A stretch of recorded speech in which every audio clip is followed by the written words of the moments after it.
think historically with behavioral health patients and providing behavioral health care to them, a lot of patients with mental illness also have tobacco or nicotine addiction. It kind of goes hand in hand. And so interestingly enough, historically, most people in the field chose to put that addiction aside and treat the other diagnoses that patients were experiencing, and kind of with the idea that you can't give up all your vices at once, so we'll put this one aside. And so now what we know is that this addiction really impacts every other part of their care, and it isn't something that we should just be setting aside to wait and work on later. It should be worked on in tandem with the other treatment goals that we're using in practice.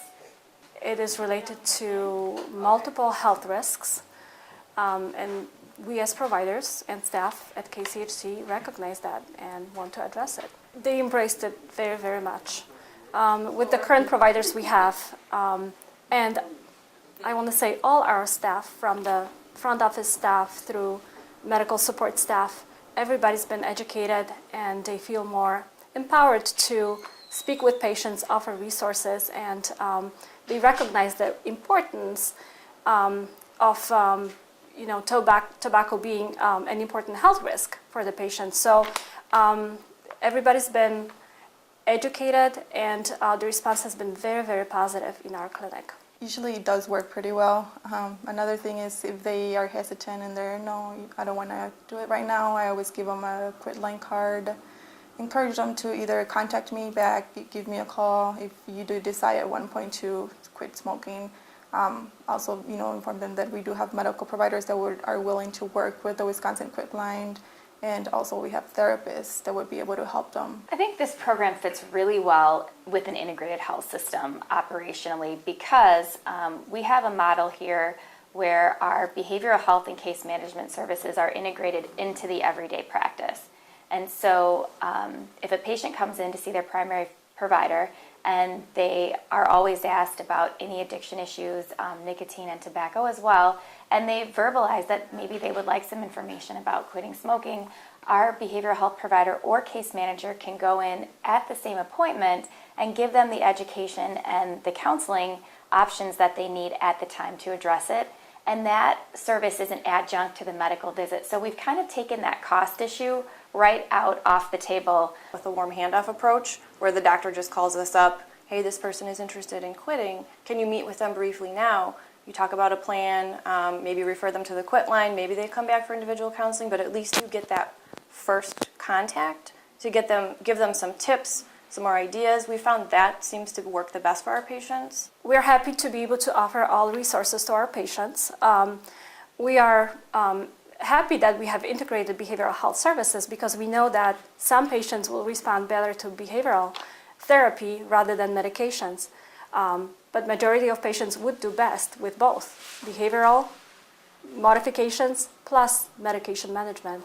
We have several options: nicotine replacement treatments, the medications that do not contain nicotine, like you mentioned, Chantix and bupropion, and we are able to offer them to patients now. I have met with a lot of patients that are only Spanish speaking. A lot of them don't really know that there's this kind of programs out there that would help them, especially if they don't have any insurance or if they don't really like going to the doctor. I usually talk to them and motivate them. A lot of the Hispanic population they don't really think that a doctor would help them quit smoking or someone else can help them quit smoking, and they think they're in the belief that I can just stop smoking whenever I want. I don't need any help. They actually, a lot of them sign up and they said that yes, indeed, it has helped them. When I have those kind of patients, I usually want to try to keep, in contact with them. I don't want to just give them information and then just make them think that I'm going to forget about them. Smoking cessation is not easy, and it requires a lot of attempts. And sometimes patients will relapse because of stress and withdrawal symptoms. And they may require several interventions and several treatments, but they can quit. Nowadays, we have more former smokers walking around than current smokers, so I think they can quit, and they need help. For me to start with that question, to let them know that the services are available for them, it's very important to them. It just makes them feel that someone is there to care for them. And once we help show them that there are other ways to cope with the mental illness, with the symptoms, that's really gets me fired up. I really want to see people succeed when they tell me, okay, they come in and they've been tobacco-free for a week and they've been smoking for 40 years, a pack a day, and that's huge for them. And we celebrate those successes, and that's important.